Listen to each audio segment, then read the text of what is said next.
CTV News at 5 with Tony Ryma and Rick Wyman with weather. Good evening. Thanks for joining us on this Thursday, February 26th. A major drug bust in Sault Ste. Marie has taken more than $400,000 in drugs and cash off the streets. Last month, Sault Police launched a trafficking investigation in conjunction with the OPP. Yesterday, officers conducted a traffic stop on a suspect's vehicle and arrested them. A search of an apartment on Queen Street East led police to a stash of drugs, cash, weapons, and packaging materials. More than $360,000 in cocaine and other drugs were seized. A 30-year-old faces a slew of charges and remains in custody. A shelter-in-place order was issued this morning for Mississauga First Nation near Blind River. OPP issuing the order after responding to an incident involving possibly armed individuals in a residence on Village Road. The order was lifted around 2 this afternoon. Details of the incident have not been released. Police say residents can expect a heavy police presence in the area, but there is no longer a threat to public safety. Okay, moving now to the weather and light snow in the region. Will the precipitation continue? For more details, let's bring in CTV's Amanda Hicks. Thanks for that, Tony. And to answer your question, I will say that I have good news, I have bad news, and I also have Northern Ontario news. Your first look at weather is brought to you by CAA. You can become a member at getcaa.ca. So let's start with the good stuff, shall we? We've got some mild temperatures tomorrow, plus temperatures, mind you. A little bit of sunshine on the way too. The bad news, bit of a messy weather heading our way Friday night, and then the Northern Ontario news, cold heading our way by the end of the weekend. More details coming up. Tony. Thanks for that, Amanda. No end in sight yet for the school bus driver strike at Alouette bus lines, but today more than a dozen bus routes returned with replacement workers behind the wheel. CTV's Eric Tashner has the latest from Sturgeon Falls. Spirits remain high on the picket line. We are essential. As the Alouette school bus driver strike entered day 4. There's parents that are actually not sending their kids to school in a form of to express that they're striking with us. 14 school bus routes returned to the road this morning with Alouette replacement workers behind the wheel as talks remain at a standstill. Many of us rely on the school buses so we can get to work and keep our households running, right? So without transportation, we're all scrambling for rides, adjusting our work schedules like I did today. Bus drivers have been without a contract since late August, and the main issue is wages. Drivers earn just over $18 an hour, $7 less than their counterparts in Sudbury. The fair wage we're asking is not much. As drivers, we're compromising on what we're asking. In a previous statement, Alouette Bus Lines said it had offered to increase wages by 15%. The company expressed regret over the disruption, accusing the union of using students as bargaining chips. The company has worked constructively with union negotiators to achieve a new collective agreement and remains committed to continue negotiations. Alouette Bus Lines has offered a wage proposal ensuring that our school bus drivers would be amongst the highest paid drivers in the region. If we can start our contract at $21.10 and work our way down like $1 every year just to catch up to that $23 that the Ministry of Education set out, I think it's being fair. The strike impacts nearly 2,000 students. The bus company operates 67 routes in West Nipissing, North Bay, and the Parry Sound area. The longer it lingers, a lot more absences will happen at school. I've worked in the schools, I've worked in daycares. I know how it is working with kids. The bus drivers get it all. The Nipissing Parry Sound Student Transportation Services is urging parents to check the list of cancellations on its website each morning as it continues to work on contingency plans. Eric Tashner, CTV News, Sturgeon Falls. Statistics released by Public Health Sudbury District show paramedic calls for drug overdoses nearly doubled last month compared to the same time last year. There was also an increase in deaths from suspected overdoses during the same period. CTV's Alan Everson reports. The chief of paramedic services in Greater Sudbury says the calls to suspected drug overdoses are becoming more complex. The concerns right now obviously are the complex social issues that we're seeing, in our downtown core and the impact that's having both on our community and on our paramedics. So we're averaging 2 to 3 overdoses per shift that we see on average. Public Health's latest drug toxicity surveillance report shows paramedic services in Greater Sudbury responded to 60 calls for suspected opioid-related overdoses last month, compared to 36 calls in January of 2025. I think when we are talking about numbers and death data, it is important to recognize that each number does represent a human being, a loved one, or a member of our community. So with that being said, we have noticed an increase. Another alarming stat is an increase in suspected overdose deaths in the Sudbury-Manitoulin districts. 18 in January of this year, up from 11 deaths in January 2025. Other substance use related harms might not be captured in the data that we receive. So thinking about folks who are experiencing long periods of sedation, brain injuries, wounds, or other complex comorbidities are not necessarily captured in that type of data. The toxicity of the drugs that we're seeing are very, very strong and potent. And there's times where, the intervention of using Narcan doesn't even work. The Chief of Paramedic Services confirms the trend of an increase in the number of calls for suspected drug overdoses is continuing this month. Alana Everson, CTV News, Sudbury. It's time for a quick break. Coming up on CTV News at 5. Amanda has your full weather forecast. Right now, let's head to downtown Timmins. This live webcam is courtesy of that city. It's minus 12 degrees. We're back in a few minutes. Pure Country 91.7 wants to send you to Sandals South Coast in Jamaica. We're giving away an all-inclusive Caribbean vacation for 2 every weekday. Listen for your chance to win. Pure Country Passport with Sandals Resorts. Get closer to the Caribbean. Welcome back from the break. Parts of our region got to see some sunshine today. Wasn't that nice?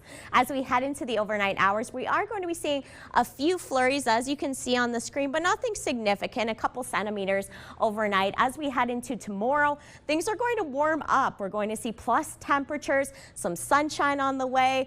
Pretty much tomorrow is going to be the warmest day that we're going to be seeing over the next couple days anyway, before things start to change as we begin the week on Monday. And as Friday night, as I was mentioning before, bit of a system kind of moving through, but then going away by the time Saturday rolls around. But that's when temperatures start to get a lot colder. 5-day forecast starting with Sudbury Nickel Belt. High of 2 degrees for tomorrow. Chance of flurries on Saturday. Temperatures start to fall to minus 10 degrees, minus 12 on Sunday. Some sunny skies though, mix of sun and cloud on Monday to start the work week. High of minus 6. The normal for this time of year is around minus 5. For Sault Ste. Marie, Algoma, chance of flurries for tomorrow, high of plus 2. Chance of flurries on Saturday, minus 11. Minus 12 on Sunday with some sunny skies there. The low, though, minus 19. So that's when things are starting to get a lot colder. Chance of flurries on Monday, high of minus 5. For Timmins, Cochrane, Kapuskasing, high of 1 degree for tomorrow. Chance of flurries on Saturday with a little bit of sunshine in between there. High of minus 15, minus 29 for the low. Definitely a cold one there. Minus 13 on Sunday with some sunny skies and a chance of flurries on Monday.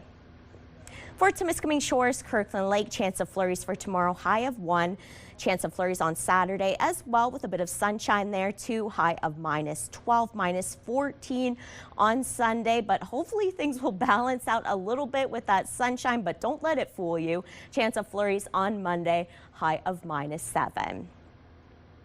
And finally for North Bay, West Nipissing, chance of flurries for tomorrow, high of plus 3. That's pretty mild, right? Chance of flurries on Saturday, high of minus 6, and then back-to-back sunshine on Sunday and Monday. So Tony, sunshine, I like that. Back to you. So do I. Thanks, Amanda. An emotional Wednesday night in Sault Ste. Marie. Connor Dunn, the young athlete who was killed in a suspected drunk driving crash last year was honored. His number 19 will also live on at his hometown arena. A ceremony marked the occasion with the boys' U18 and U16 Sioux Greyhound teams set to square off, filled with Connor's friends and former teammates, as well as Connor's younger brother, Cash. Before the game, coaches, officials, and family friends spoke about the impact that the light-hearted young man had on each of them. This is like his home. He went to Cora, he played here. He also was a big soccer guy, so soccer field's right there. His family is in the West End. So having this game here will mean the world to his family.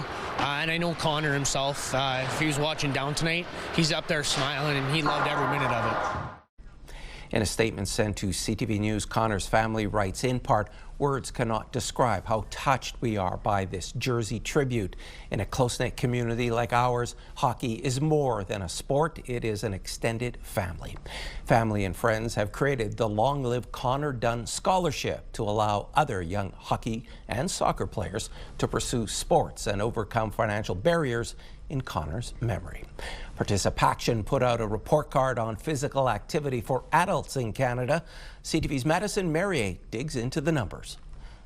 Physical activity or movement is something bodies need to thrive. 150 minutes of moderate to vigorous physical activity each week is really important because that dose of physical activity seems to prevent quite a number of illnesses and health problems, ranging from cardiovascular disease to certain types of cancer, and has been shown to be very valuable for our well-being and mental health, preventing things like depression. However, according to Participaction, only 46% of adults meet the national guideline of 150 minutes of weekly physical activity. So while the vast majority of people know that physical activity is good for us, it's the barriers like our environment, as well as various like social pressures, and even things like our time commitments and our day-to-day life that are getting in the way of turning that knowledge into action. According to Participaction, lack of motivation, feeling tired and fatigued, time constraints, cost, and weather are the main barriers to physical activity. Anything is good.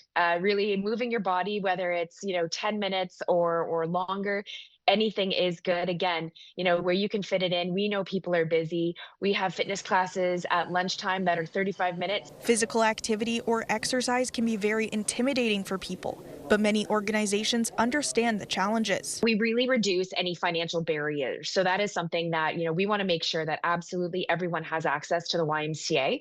So through various, grants, donors, sponsors, we reduce and remove those financial barriers. Madison Merrier, CTV News, Sudbury.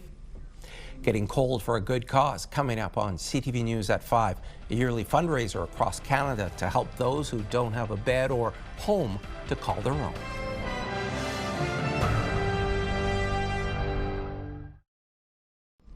It's a cold reality for many across Northeastern Ontario, but this weekend, hundreds are braving the chill to make a difference. The coldest night of the year fundraiser is taking over streets from Sudbury to Sault Ste. Marie.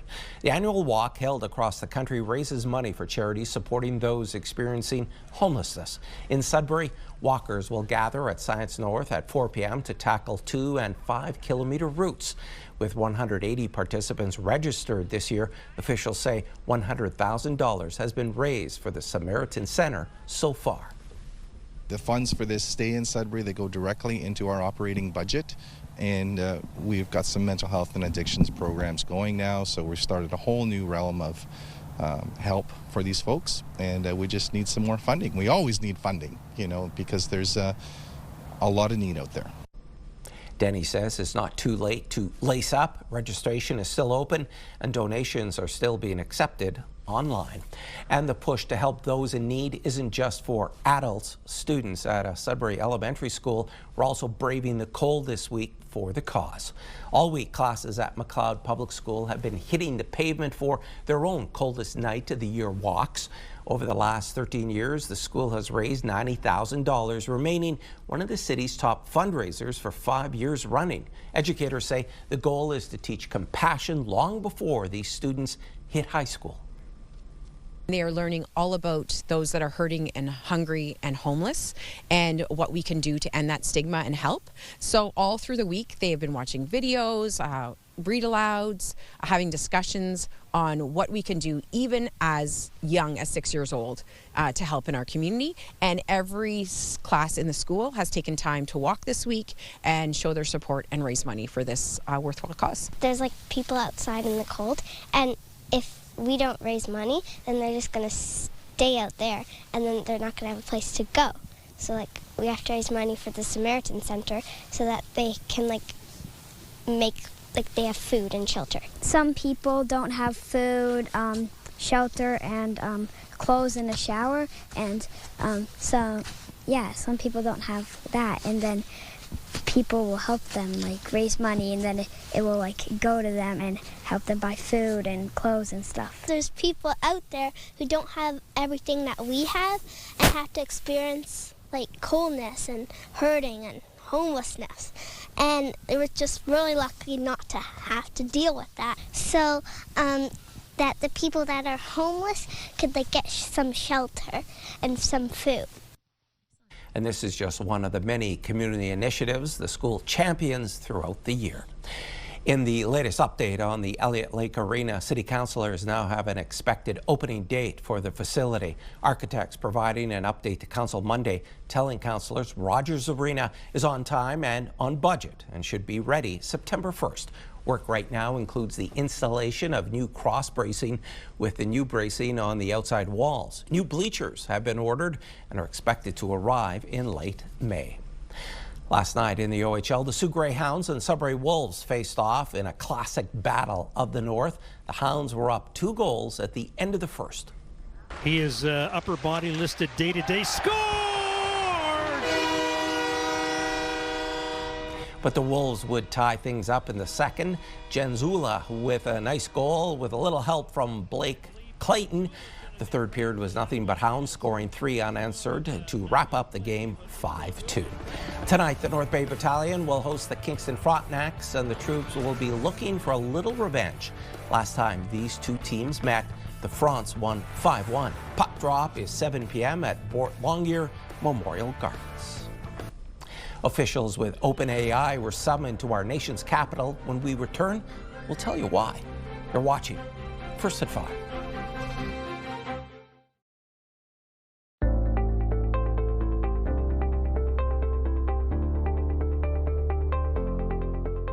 There are plenty of things to discuss in this week's Tech Talk. To dig deeper into those topics, let's bring in cybersecurity and tech analyst Ritesh Kotak. Hi there, Ritesh. Hello. Federal officials are expressing disappointment after OpenAI meeting over BC shooting. Tell us more.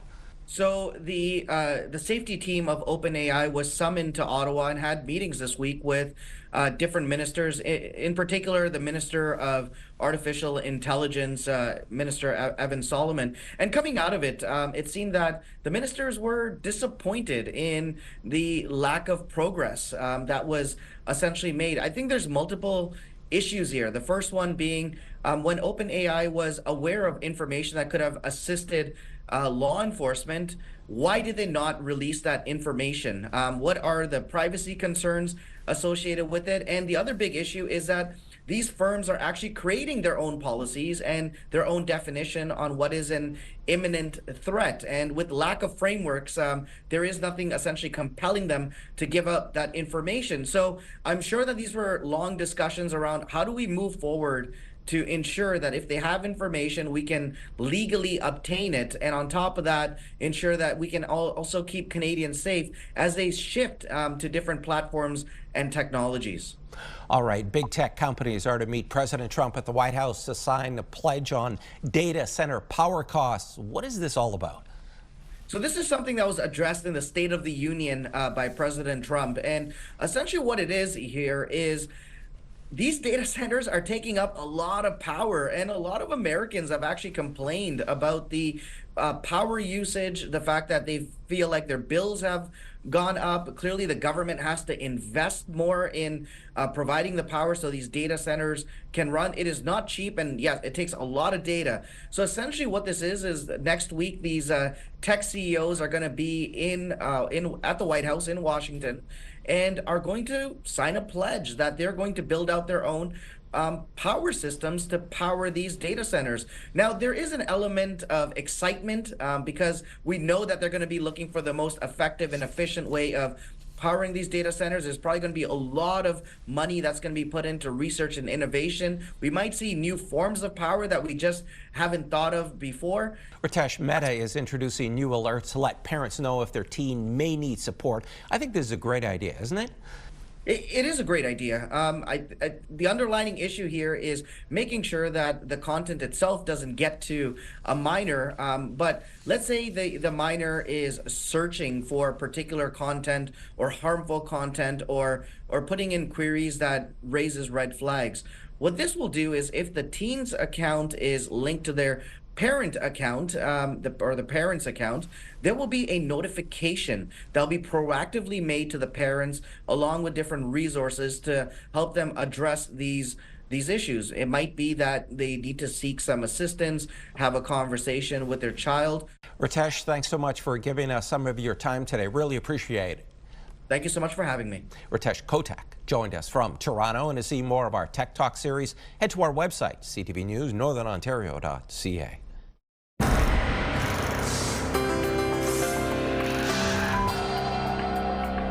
Our first community close-up is from the Greater Sudbury community of Hanmer. The Rainbow District School Board says the Under the Sea Glow art show is alive at Redwood Acres Public School. As part of the visual arts curriculum, students at the school came together to complete a themed art project in a colorful display. Well done. Let's go north of Sudbury to the community of Felix, just off Highway 144. Cindy Van Volkenberg sent us these pictures of a fox and pine grosbeaks at her camp. Those are great, Cindy. Thanks for sharing. We're now heading to the small community of Devon, about 10 kilometers from Chapleau. Gail Sears sent us this picture of a lynx posing for her camera. Thanks so much for this, Gail. And if you have any pictures, videos, or events you'd like us to showcase, don't forget, you can always email them to us at communitycloseup@bellmedia.ca. And there's more news for the North coming up at 6 o'clock. For now, continue watching as we hand things over to CTV National News.